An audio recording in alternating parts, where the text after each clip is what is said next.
let's make some more glow dice. When casting with resin, make sure to use the proper safety equipment.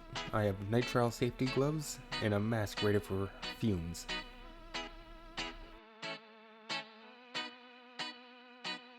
The pigment for this will be a blue glow-in-the-dark powder. We are going to be pouring with 200 total milliliters of resin, so that will be 100 milliliters of A side and 100 milliliters of B side.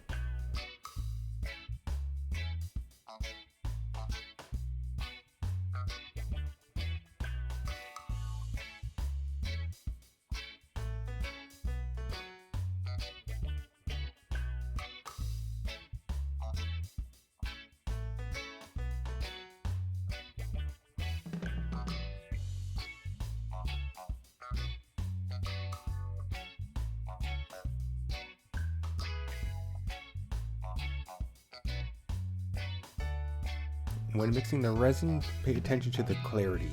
When the two halves start mixing, they will cause the resin to go cloudy, but once they are fully incorporated, they will become clear again.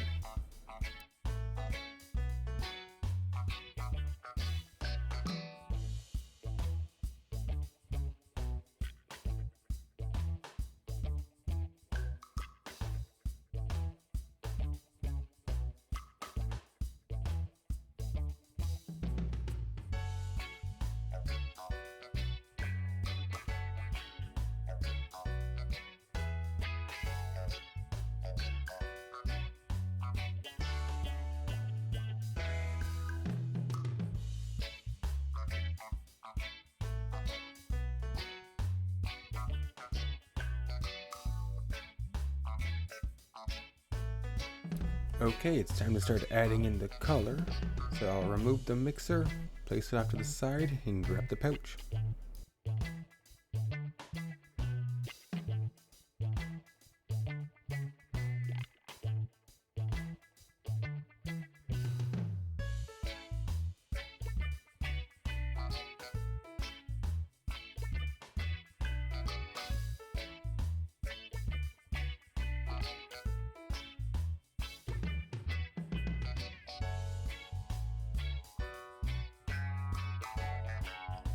Okay, it's time to add in the color.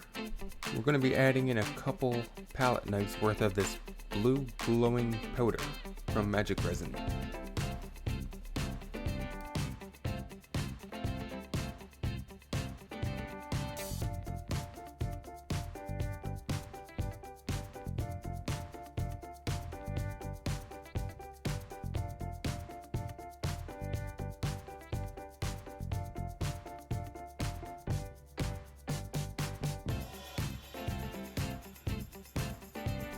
Begin mixing the powder into the resin.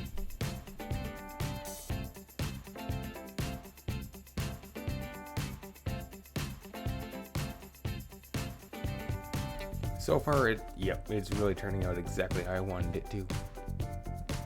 Really blue.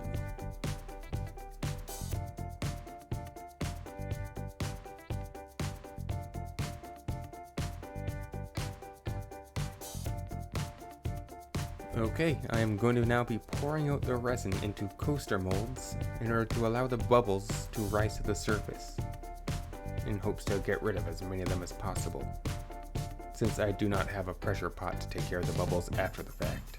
The only thing I can really do is try and take care of them all here, right now.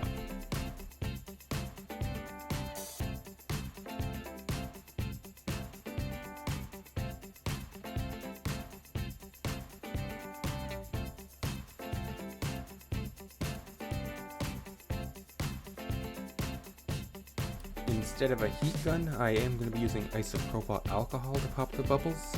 It works just as well, and I find the isopropyl is a lot better because it sticks around on top of the resin for a longer period of time, continuing to pop bubbles later on.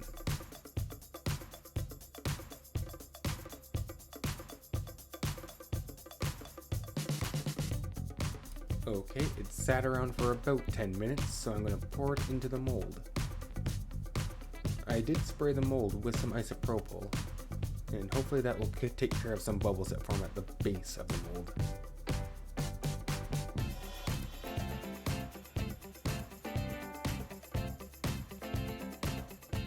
Now that the dice mold is filled, I'm going to start filling up the gem mold as well. And hopefully we get a nice cool little crystal out of this. Or not a little crystal, it's fairly large. But hopefully we get a pretty cool crystal out of this as well.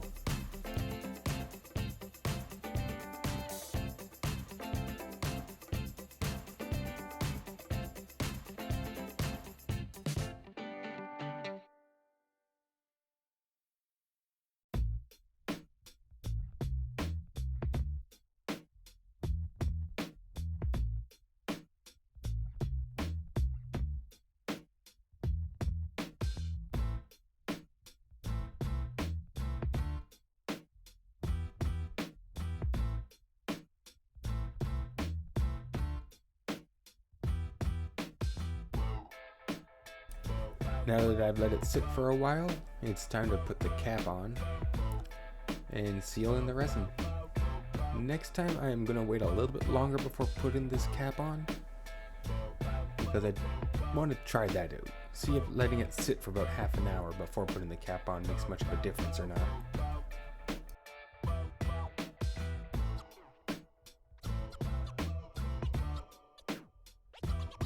Well, all it's left to do now is wait until tomorrow.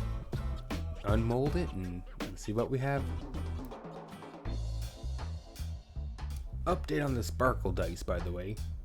It only took an extra day for them to fully harden and cure. So that glitter paint's actually good. It just adds an extra day to the cure time. Alright, back to your regular dice making. Everything looks nicely set, so it's time to take them apart. Let's start with some coaster molds, because that should be entertaining. I'm joking. Let's take out the gem first and see how it turned out. So far it looks pretty good. Very few bubbles on the surface, and it is a really nice blue. Can't wait to see how well it glows, but so far it is really nice. I like it. I wonder what it would look like if I dry brush the edges. Perhaps that'll be for a YouTube short. But moving on to the main product, the dice. Let's rip it off quick like a band-aid and have a look. 3, 2, 1. Not bad. Bubbles as always, but I was actually expecting it to be a bit worse. The D4 does have a nice big large bubble there, so hopefully it's intact. Let's get everything taken apart and have a look.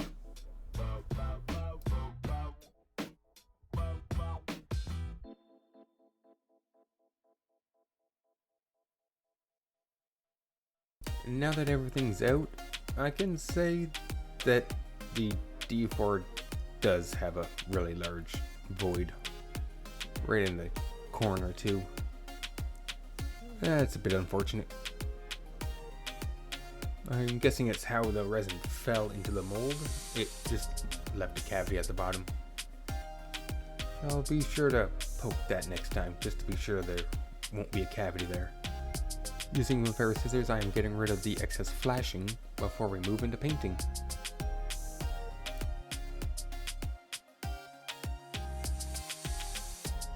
I want to try out this red metallic paint, so that's what we're going to do the numbers in.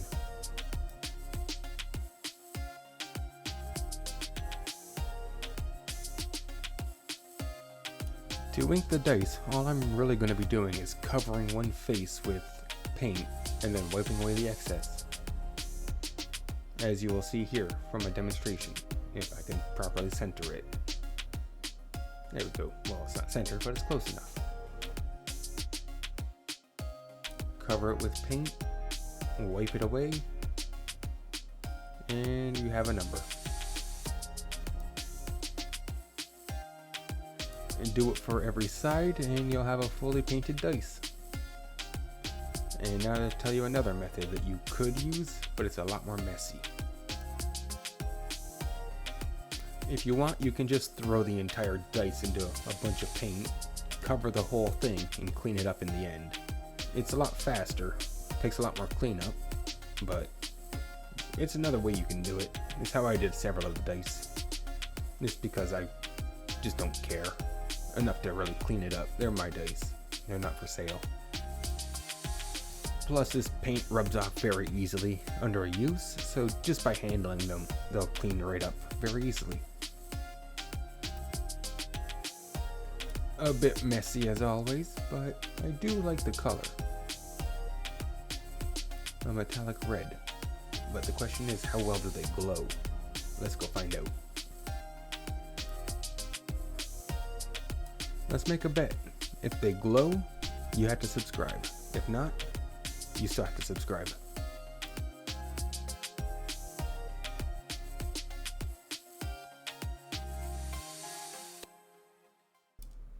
And they glow.